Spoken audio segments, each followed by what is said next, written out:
Print और electronic media के हमारे मित्रों, आज एक ऐसा विषय है जो हमारे राष्ट्र के आंतरिक सुरक्षा और बाह्य सुरक्षा से जुड़ा हुआ विषय है और इसमें इन्वॉल्व लोग जो हैं वो इस देश के महत्वपूर्ण पदों पर आसीन हैं और इसलिए एक गंभीर विषय है जिस पे देश की जनता का ध्यान आकृष्ट करना बहुत जरूरी है।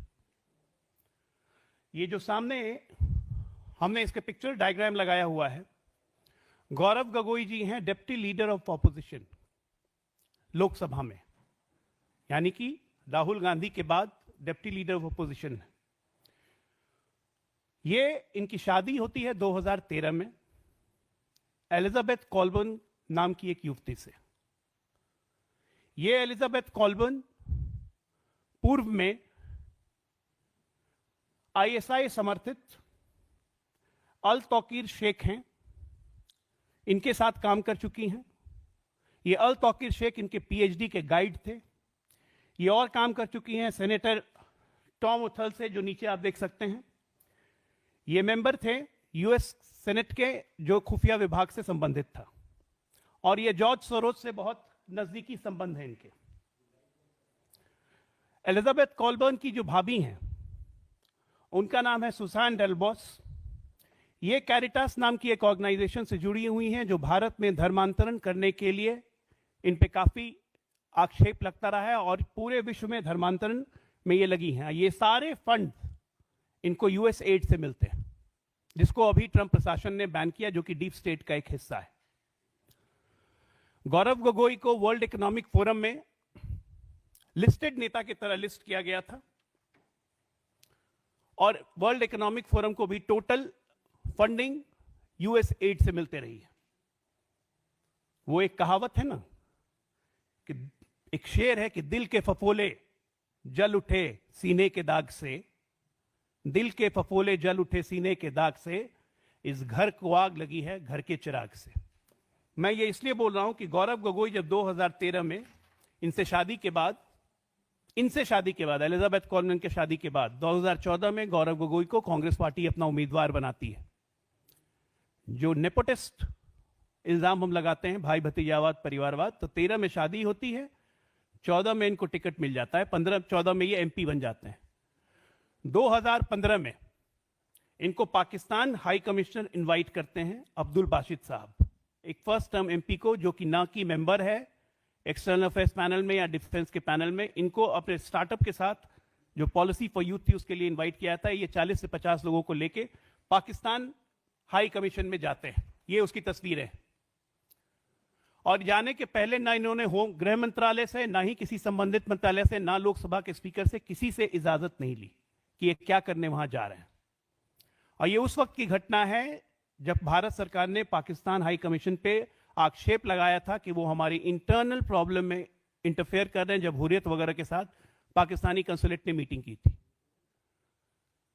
ये मिल के आते हैं पाकिस्तान के कंसुलेट से, और इनके मिल के आने के बाद इन्हीं के ऑर्गेनाइजेशन ने हिंदू पेपर में एक आर्टिकल छापा जिसमें बॉर्डर सिक्योरिटी फोर्स पे अवैध बांग्लादेशी घुसपैठियों के साथ दुराचार करने का आरोप लगाया गया।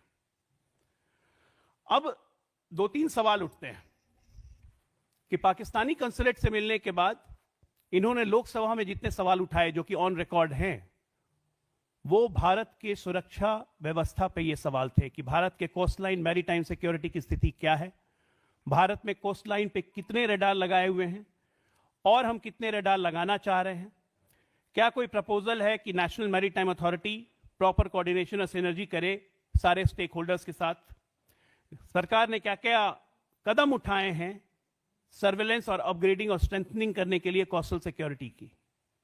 ये सवाल पाकिस्तानी एम्बेसी से मिलने के बाद लोकसभा में उठाना और इसके जवाब लेना, ये क्या इंगित करता है, ये जानकारी ये किसको दे रहे हैं? देखिए, विषय गंभीर इसलिए हो जाता है क्योंकि बहुत सारे क्रिटिकल क्वेश्चंस हैं कि पाकिस्तानी हाई कमीशन से मिलने के बाद क्या इन्होंने इसकी जानकारी गृह मंत्रालय को दी कि क्या क्या डिस्कशन हुआ था? नहीं। इनकी शादी होती है 2013 में। क्या इनको पता था कि इनकी पत्नी पहले पूर्व में आईएसआई के साथ काम कर चुकी हैं? अली तौकीर शेख पाकिस्तान प्लानिंग कमीशन के उस वक्त वाइस चेयरमैन थे, उनके साथ काम कर चुकी हैं। क्या इनको पता था? और ये जानते हुए भी इन्होंने शादी की। एलिजाबेथ कोलमन शादी के 8 साल बाद भारत की नागरिकता इन्होंने नहीं ली। क्यों? हमारे भारत सरकार में नियम है कि कोई भी अधिकारी अगर किसी विदेशी से शादी करता है तो 6 महीने के अंदर उसको नागरिकता लेनी अनिवार्य है। इन्होंने पार्लियामेंट मेंबर ऑफ पार्लियामेंट की बीवी होकर इन्होंने नागरिकता क्यों नहीं ली?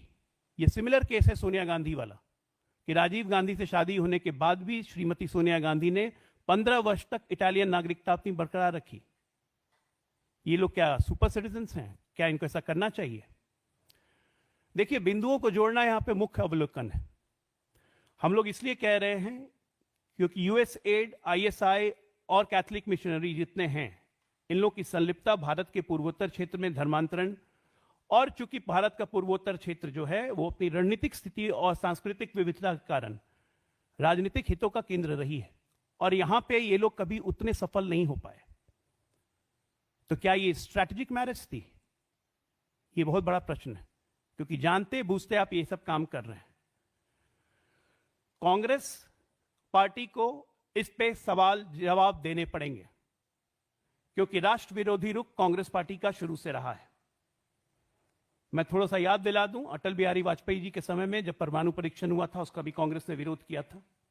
कांग्रेस अपने आधिकारिक हैंडल पे एक नक्शा दिखा चुकी है जिसमें पूरा का पूरा पूर्वोत्तर क्षेत्र गायब है। कांग्रेस अपने आधिकारिक ट्विटर से कश्मीर का गलत नक्शा ट्वीट कर चुकी है, कश्मीर और लद्दाख को गायब कर चुकी है, इनके सहयोगी डीएमके अक्साई चिन को गायब कर चुके हैं। राहुल गांधी विदेशों में जाकर भारत के बारे में कितनी अनर्गल टिप्पणी कर चुके हैं, ये किसी से छुपा नहीं है। ये भारत के आंतरिक लोकतंत्र में विदेशी शक्तियों को कहते हैं कि आपको इंटरफेयर करना चाहिए। आज पुलवामा दिवस है, हमारे शहीदों को नमन करने का दिवस है। इसी पुलवामा दिवस पे राहुल गांधी ने क्या कहा था? इन्होंने इसे कार बम का हमला बताया था। मैं सब याद दिला रहा हूं, ये सब डॉट्स को जोड़ने के लिए आप लोग के लिए लगाया गया है। तो गौरव गोगोई चूंकि भारत में डिप्टी लीडर ऑफ ऑपोजिशन है, कांग्रेस पार्टी मुख्य विरोधी दल है। राहुल गांधी चूंकि लीडर ऑफ ऑपोजिशन है, खड़गे जी इनके अध्यक्ष हैं, इनको सामने आके जवाब देना चाहिए कि एलिजाबेथ कोलबर्न की संलिप्तता क्या है और आज की देश स्थिति में क्या है, और क्या इस पे वो स्थिति स्पष्ट करेंगे। क्योंकि उनसे जब पूछा गया, कल मीडिया वालों ने पूछा, तो उन्होंने कहा कि अगर मेरी वाइफ आईएसआई एजेंट है तो मैं रॉ एजेंट हूं। ये सवाल मजाक में टालने वाला नहीं है। ये कहीं ना कहीं स्टैब्लिश करता है कि कांग्रेस पार्टी का संबंध आईएसआई के साथ भी है। चीन के साथ क्या था, ये हम एक बार नहीं 10 बार बता चुके हैं कि चीन के साथ अघोषित समझौता कांग्रेस पार्टी ने किया हुआ है। राजीव गांधी फाउंडेशन को चीन सरकार से पैसे मिले हैं, ये सब ऑन रिकॉर्ड है। तो आपके माध्यम से देश को हम यही बताना चाहते हैं कि इन सब सवाल हैं जिनके जवाब कांग्रेस पार्टी या राहुल गांधी को देने चाहिए आगे आके। धन्यवाद। आपका कोई सवाल हो तो बताइए।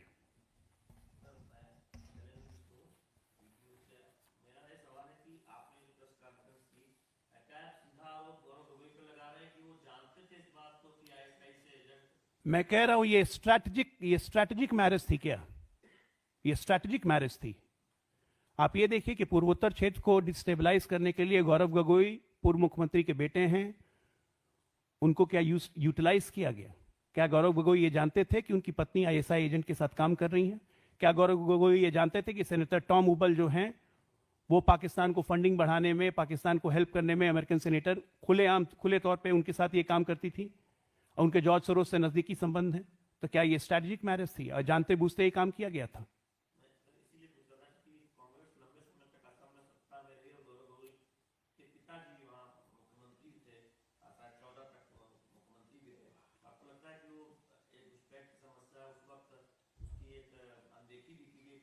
बिल्कुल, घुसपैठ की समस्या की अनदेखी तो कांग्रेस हमेशा से करते आई है, इसमें कोई शक नहीं है। मैंने क्यों कहा कि गौरव गोगोई के स्टार्टअप ने एक आर्टिकल लिखा था हिंदू में कि illegal atrocities of Bangladeshis on Bangladeshi immigrant bye border security force.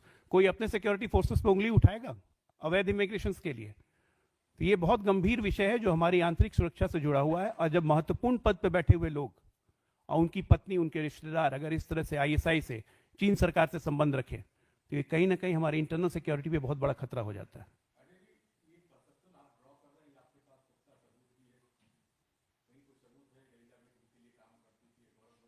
ये ऑन रिकॉर्ड है, ये ऑन रिकॉर्ड है।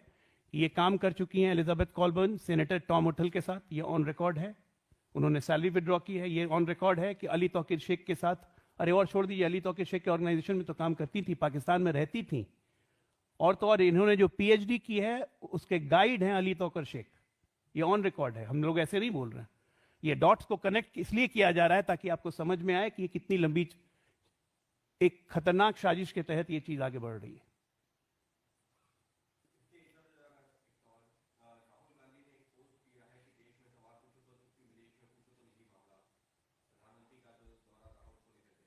देखिए, राहुल गांधी की समस्या ये है कि उनको एक, मैं 2018-19 से बोलते रहा हूं कि उनको एक बीमारी है, ओसीएन मेडिकल टर्म है, ऑब्सेसिव कंपल्सिव न्यूरोसिस। तो उनको ऑब्सेशन है अडानी से, हिंडनबर्ग से, राफेल से। तो वही सब सवालों पे घूम घूम के उनकी दुनिया चलती है और इसलिए वो मेंटल इंस्टेबिलिटी की तरफ भी बढ़ते जा रहे हैं। वहां पे भारत और अमेरिका, दो राष्ट्र के प्रमुख मिल रहे थे, वहां किसी इंडिविजुअल को डिस्कस करने का टाइम नहीं होता है।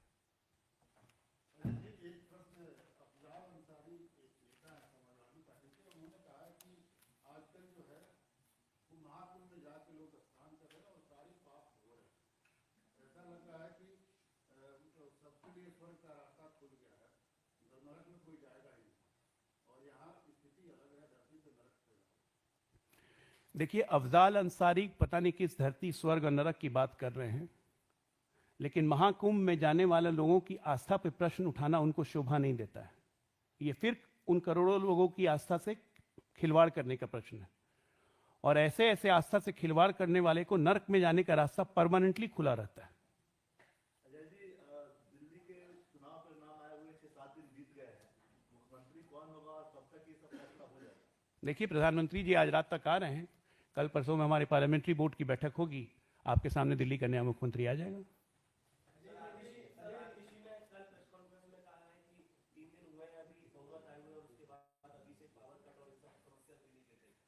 देखिए, ऐसा है ना कि आम आदमी पार्टी की मृत्यु हुई 8 तारीख को हुई थी, अभी उनका श्राद्ध क्रम चल रहा है। आतिशी जी को बोलिए कि 13 दिन कम से कम शोक मनाए, उसके बाद कुछ बात करेंगे। अजय जी, भारतीय रिजर्व बैंक ने बॉम्बे स्थित न्यू इंडिया कोऑपरेटिव बैंक पर प्रतिबंध लगा दिया है। अभी से कई ग्राहक जो है उसके अकाउंट भी पैसे नहीं निकाल पा रहे हैं। देखिए, कोऑपरेटिव बैंक पे जो रिजर्व बैंक ने प्रतिबंध लगाया है वो सिर्फ अकाउंट्स को फ्रीज करने, उन ट्रांजैक्शन के लिए। लॉकर लोग ऑपरेट कर रहे हैं और बहुत जल्दी स्थिति सामान्य हो जाएगी, क्योंकि कुछ घोटाले की बात आई थी, उसको रिजर्व बैंक देख रहा है। एक और संघ का ये एफिलिएटेड है, एक संस्था है, उसमें भारत नाम नहीं रखा जाए, इसके लिए अभियान भी चलाए हुए हैं, क्या कहते हैं? भारत नाम, भारत शब्द तो हमारे कॉन्स्टिट्यूशन में है, हमारे संविधान में भारत है, तो अभियान चलाने का क्या मतलब है? ये तो व्यापक विमर्श का विषय है कि हम लोग इंडिया कहना बंद करके भारत कहना शुरू कर दें। अब तो राष्ट्रपति हो गई, कोई भी हो गए, प्रधानमंत्री का विमान भी अब भारत वन है, राष्ट्रपति भी अब भारत की राष्ट्रपति लिखती है, तो भारत तो हमारे संविधान का शब्द है, इसमें कंट्रोवर्सी कहाँ है? सर, जो नए विधायक तैयार हुए हैं, सभी लोग चुने गए हैं, उन्होंने अभी से शुरुआत कर दी है नाम बदलने की, क्षेत्रों की विधानसभाओं के नाम, क्या कहना है? देखिए, ऐसा नहीं है कि सब क्षेत्रों के नाम बदल जाएंगे, जहां पे लोगों की डिमांड होती है उसके हिसाब से सरकार जब आएगी तो उस पर निर्णय करेगी। इस पर अभी उतनी जल्दबाजी करने की जरूरत नहीं है।